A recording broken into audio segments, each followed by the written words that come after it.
Good morning class. Hari ini sudah minggu ke-6 ya. Sebelum saya sambung pengajaran saya nak cari beberapa pelajar dulu di mana susah nak dapat nombor kontak. Dan okey, bagi satu E semua lengkap. Nombor kontak saya pun sudah jumpa. Dengan saya sudah pasti semua pelajar dalam satu E sudah dalam grup WhatsApp saya. Okey. Kelas bagi satu O pula bagi Sherry Wo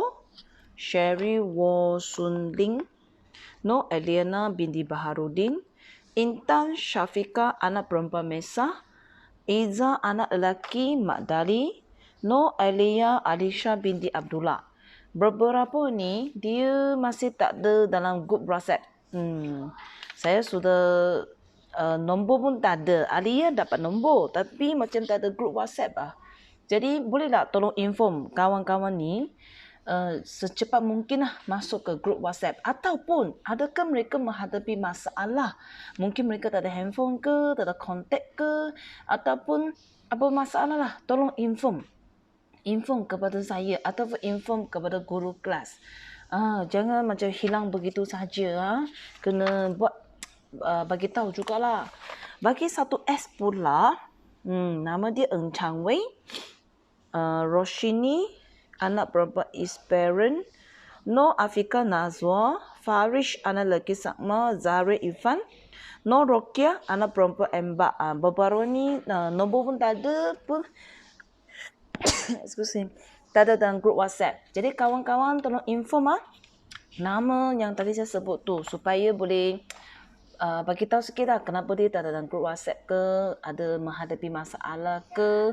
Bagi tahu mereka kita PDPR pengajaran memang seperti biasa lah. Dari minggu pertama mula sekolah, minggu kedua kira Isnin, saya sudah buat slide macam ni.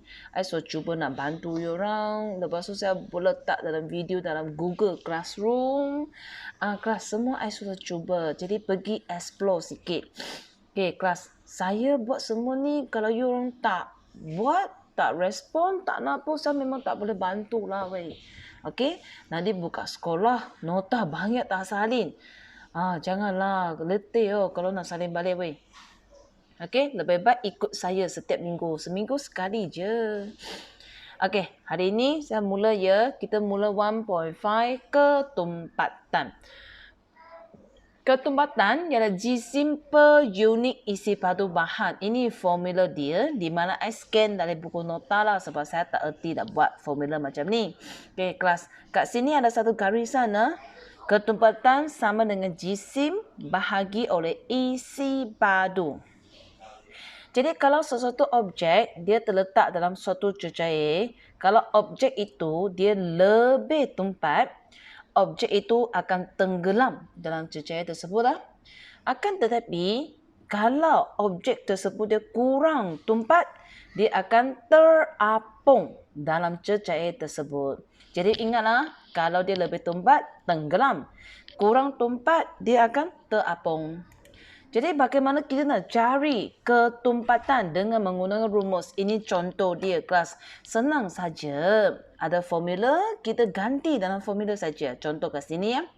Sebuah silinder penyukat berjisim 230 gram.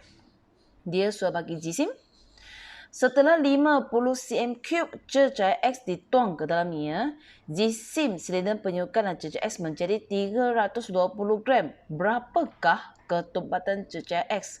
Kelas cari dulu jisim cecair X. Kat sini, silinder penyukat berat dia 230.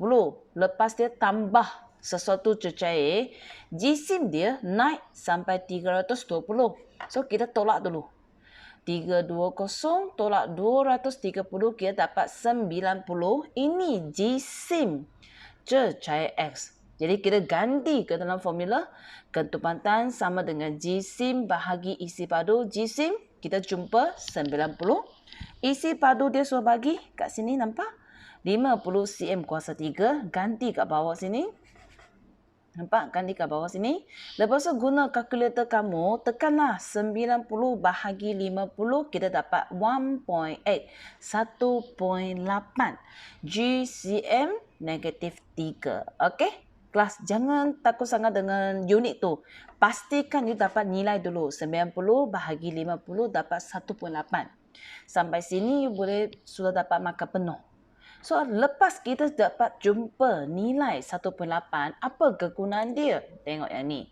Kita boleh buat perbandingan. Contoh, air ketumbatan dia 1. Dan kita jumpa petrol ketumbatan dia 0.8. Dia lebih ringan daripada air kan?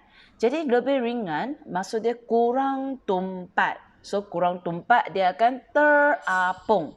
Masih ingat tadi tu saya cakap apa? Kurang tumpat, terapung. Tapi kalau dia mendapati nilai dia yang lebih tinggi daripada 1. Saya buat perbandingan dengan air. 13.6 dia lebih tinggi daripada 1 ni. Maksudnya dia lebih tumpat. Kalau dia lebih tumpat, dia akan tenggelam. Okey, boleh faham? Yang ni pula tengok. Air 1. Gabus 0.24. So, dia kurang tumpat daripada air. So, kurang tumpat dia akan terapung. Terapung ke sini. Tapi kalau kuprum di mana 8.92, dia lebih tumpat daripada 1 kan. So, dia akan tenggelam. Dapat nilai, kita boleh buat perbandingan. Ataupun macam ni. Kalau, ini cara lain lah. Tadi kita gunakan rumus untuk cari ketumpatan. Sekarang kita guna cara lain untuk cari ketumpatan. Tapi kena guna rumus juga. Ini untuk objek yang di mana tak ada isi padu yang boleh kira sahaja. Okey, contoh tengok batu ni. Bagaimana kita nak dapatkan isi padu dia? Sebab dia permukaan tidak rata kan? Jadi, kita guna cara ni. Letakkan air ke dalam silinder penyukat. Di mana mula-mula sekali isi padu dia 45. Ini isi padu cecair ni lah. Lepas tu saya gantungkan batu ni ke dalam air. Dan saya perasan air tu paras dia sudah naik sampai 65. So, kelas, boleh tak saya cari isi pada objek ini, batu ini? Senang saja kan? Kita ambil 65, tolak 45. So, isi pada objek ini, kita dapat 20. Ini dia lah isi padu dia. Dengan menggunakan kaedah rendam dalam air. So, kaedah ni, kita namakan kaedah sesaran air. Dapat isi padu, dia akan bagi jisim. So, kita ganti dalam formula jisim 40, isi padu yang dapat 20, guna kalkulator dapat 2. Ini ketumpatan batu tersebut. Okey, last lah. Fenomena berkaitan dengan ketumpatan. Kenapa kita penting sangat ketumpatan ni? Contoh, kenapa belon udara panas akan terapung? Sebab udara panas dia kurang tumpat daripada udara sejuk. Di mana udara panas tu? Di dalam belon tu lah. So, kalau dia kurang tumpat, dia akan membawa belon tu naik ke atas.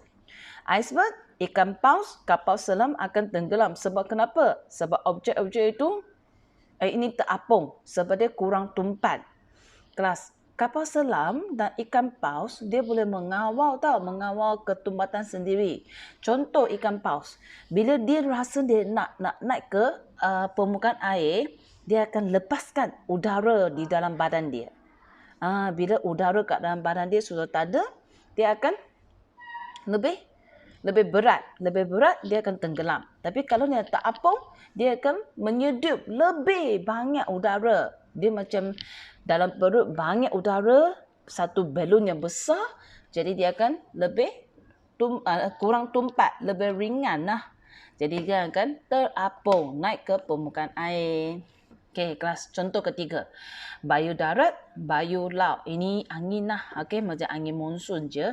Kenapa berlaku angin monsun macam ni? Sebab udara panas yang kurang tumpat akan terapung dan naik ke atas. Dan bila dia naik ke atas, dia akan jumpa udara yang sejuk. Sejuk akan lebih tumpat tenggelam ke bawah. Bila berdekatan dengan permukaan bumi, dia akan panas semula. Panas semula, dia akan jadi kurang tumpat, naik ke atas pula. Sampai atas, sejuk pula tenggelam. Jadi menjadi satu kitaran lah. Berlaku kitaran, berlaku ni angin monsun lah. You akan rasa pergerakan udara. Last, sau ikan paus kapal selam sama dengan ni terbalik. Kalau dia lebih tumpat, dia tenggelam. Kalau dia kurang tumpat, dia akan terapung. Okey, kelas. Yang ni latihan yang saya scan dalam buku teks lah. Jadi salin dan buat dalam buku nota. Kelas. Contoh nombor 1 ni saya dah tunjuk sikit. Yang ni, dia nak cari ketumpatan. Formula ketumpatan ialah jisim bahagi isi padu. Betul tak? Jisim dia suruh bagi kan? Nampak tak? 200 gram, 100 gram, 50 gram. Tapi di mana isi padu dia? Isi padu bagi A, kita darab lah. Ambil 5 darab tinggi. Masih ingat formula yang kita belajar masa sekolah rendah tu? Kita ambil panjang, darab tinggi, darab lebar. Betul tak? Jadi you dapat 5 darab 5 darab 4, you dapat isi padu dia. Lepas tu ganti dalam formula, you dapat ketumpatan.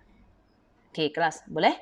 Jadi, you buat kerja semua ni dan hantar ke tempat yang samalah. Saya akan buat link seperti minggu lepas dalam Google Classroom. Kalau you masih tak tahu macam mana Google Classroom, kelas, saya akan letak ID you orang ke dalam grup sains saya. Ambil ID tu, dia macam satu email address tau. Log in ke dalam Google Classroom, cari password biasa IC. Kalau tak dia cakap password salah, minta guru kelas pergi reset password.